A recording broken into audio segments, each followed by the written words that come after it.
자, 오늘 113 말씀은 저희가 예레미야 26장에서부터 29장까지 합니다. 보통 우리가 어떤 의견을 모을 때, 또 어떤 것들을 결정할 때에 좀 이렇게 의견이 나눠질 수가 있잖아요. 그럼 보통 어떻게 결정하죠? 거수로 해서 다수결로 결정을 한다든지, 또 아니면 뭔가 좀 이렇게 힘있고 좀 이렇게 말이 좀 이렇게 논리적이고 이런 사람들의 말을 우리가 이렇게 따라가는 경우가 많습니다. 보통 이제 그게 민주적이라고 생각해서 다수결을 우리가 많이 따르기도 하지요. 그리고 또 내가 어떤 것들을 결정해서 선택하고 갈 때에 주위에 있는 많은 사람들이 그 어떤 뜻에 따라가면 내가 틀렸나? 저 사람들이 영향력 있는 사람들이, 또 많은 사람들이 그것을 결정해서 가는 거라면 내가 틀렸나? 이렇게 우리가 생각하면서 우리가 생각하는 것들을 접고 따라가는 경우들이 일반적으로 그렇게 있습니다. 그런데 성경은 그렇게 말하지 않습니다. 우리가 성경을 진리로, 또 하나님의 뜻을 주의 말씀으로 받는다고 한다면 우리가 지혜가 필요한 거죠. 하나님의 말씀은 무슨 말을 하고 있는지, 하나님의 뜻은 어떻게 하는 것이 옳은 것인지, 또 그 가는 길이 다수결이 아니라 할지라도, 또 영향력 있는 사람들의 말이 아니라 할지라도 성경이 아니다 하는 것은 아닌 거잖아요. 그죠? 근데 이것들을 이제 분별하기가 쉽지 않다는 것이죠. 예를 들어서 오늘 26장에서부터, 예레미야 26장에서부터 29장까지가 그렇습니다. 26장에서부터 29장까지의 주제를 한 단어를 결정한다면 갈등이에요. 갈등.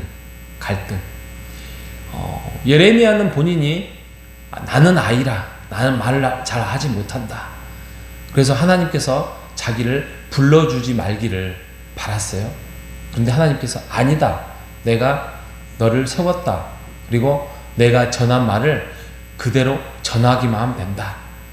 그러면서 선지자로 이제 부름을 받아서 정말 힘들었던 사역을 했던 사람 중에 한 선지자였지요. 왜냐하면 이 당시가 이제 예루살렘이, 이스라엘이 멸망하는 가는 과정이었잖아요. 근데 오늘 26장, 29장 사이 보면 이제 갈등이 일어나요. 하나님의 말씀을 전하고 이제 이스라엘이, 남유다가 멸망을 할 텐데 너희들 대항하지 말고 그냥 끌려가라. 하나님의 뜻이다. 하니까 백성들이 싫어하잖아요. 싫어합니다. 예레미야와의 갈등이 일어납니다. 그리고 27장에 선지자들끼리 갈등이 일어나요. 선지자들끼리. 예레미야 선지자와 수많은 선지자들. 그러니까 아까 말씀드렸던 다수결하고 대항했을 때 어떻게 보면 이 예레미야가 내가 틀린가? 이렇게 이제 착각할 수 있는 거잖아요. 그런데 이 선지자와의 갈등이 일어나요. 왜요? 그들은 거짓 선지자였거든요. 하나님으로부터 말미암은 말씀을 전하는 것이 아니라 그냥 아니야. 우리의 남유다는 평안할 거야. 괜찮을 거야. 온전할 거야. 왜? 우리는 아브라함의 다윗의 이런 나라 아니냐? 이렇게 하면서 하나님으로부터 말미암은 말이 아니었거든요. 28장에 가면 그 중에 한 대표적인 거짓 선지자가 나옵니다. 그게 하나냐라는 사람이 나와요. 그래서 하나냐가 막 괴롭힙니다. 예레미야를 괴롭히고 감옥에 가두려고 하고 막 그렇습니다. 그리고 29장에도 스마야라는 사람의 거짓 선지자가 나옵니다. 그와의 갈등입니다. 그러니까 예레미야의 지금 주위에 있는 모든 사람들이 예레미야와의 갈등이 일어나고 예레미야를 감옥에 가두려고 하고 때리고 이런 장면이 나와요. 이쯤 되면 아무리 내가 하나님으로부터 말씀을 받았다고 하더라도 내가 잘못 들었을까? 내가 잘못했을까? 라고 생각을 할 수 있지 않겠습니까? 그런데 분명한 것은 예레미야는 하나님으로부터 말씀을 받았다는 것입니다.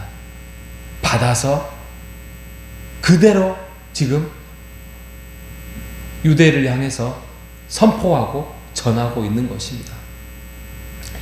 오늘 새벽에 읽었던 그 말씀, 정확하게 말하면 29장에서부터 1절에서부터 14절까지 읽어야 됩니다. 그래서 엘라사와 그마레아라는 사람의 편지를 통하여서 이제 유다 민족에게 편지를 씁니다. 예레미야의 편지를 씁니다.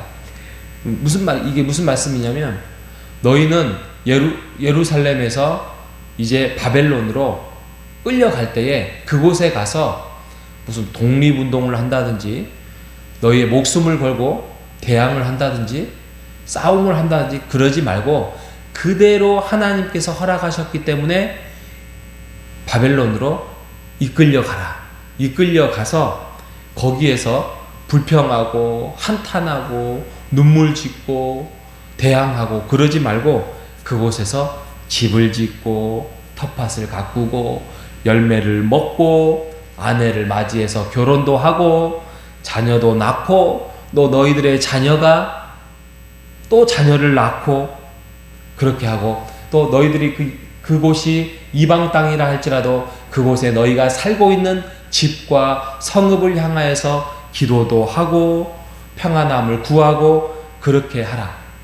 그리고 지나가는 어떤 점장이나 어떤 선지자가 너희들한테 어떤 말을 하더라도 그들의 말을 믿지 말라. 미혹되지 말라. 그들은 내가 주는 말이 아니고 그들은 거짓 예언을 하고 있는 자다. 그런데 하나님의 때가 이르면, 그때가 바로 70년이 지나면 너희들에게 다시 너희들의 고향 땅으로 돌아오게 할 것이다. 그러니 그곳에서 정착하면서 그곳이 내가 너희들과 함께 있는 곳이고 너희를 훈련하는 곳이다. 이 말씀을 지금 예레미야 29장을 말하고 있는 것입니다. 어떻게 보면 하나님의 뜻이 아니고 하나님의 말씀이 아니면, 야, 저들은 정말 배신자다. 국가에 우리나라의 남유다의 하나님의 백성인 나라를 팔아먹고 그곳에 가서 너희들 잘 먹고 잘 사는 게 과연 너희들의 옳은 것이냐, 이렇게 말할 수도 있었을 것입니다. 그런데 하나님의 말씀이 예레미야를 통해서 임하였다는 것이에요. 우리가 이 말씀을 통하여서 다시 한번 정리해서 말씀을 드리자면, 하나님의 말씀을 우리가 지혜를 구해서 온전하게 행할 것이면 그것은 분명하게 목에 칼이 들어와도 해야 될 것이고, 하나님의 뜻이 아니라면 그것을 우리가 지키지 말아야 할 것입니다. 우리 화산나 교회를 통하여서, 또 우리의 가정을 통하여서, 또 우리의 개인을 통하여서 주시고자 하는 주의 말씀이 무엇입니까? 그것이 분명하게 주의 말씀이라고 한다면 우리가 싫어도 하나님의 뜻을 구하며 나아가는 우리 화산나 교회가 되시기를 바랍니다. 우리의 가정이 하나님이 세우고자 하는 그 뜻이 내가 하기 싫어도 하나님이 우리의 가정에게 순종하고 명령한 길이라면, 내가 귀찮은 일이라도 그 일을 내가 마땅히 행하고 나아가는 우리 모두가 되시기를 바랍니다. 나에게 주고자 하는 나의 개인의 하나님의 말씀이라고 한다면 2024년도에는 우리가 제대로 실천하지 못했다고 한다면 2025년도에는 나의 개인에 주시고자 하는 그 말씀으로 우리가 순종하며 하나님의 뜻을 이루어가는 우리 모두가 되시기를 간절히 바랍니다.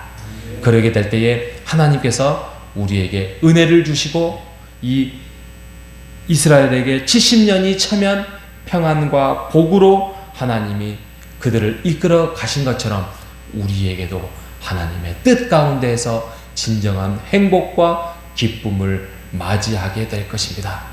우리가 늘 깨어 있어 지혜를 구하고 하나님의 말씀 안에서 우리가 세워나가는 우리 모두가 되시기를 주님의 이름으로 축복합니다.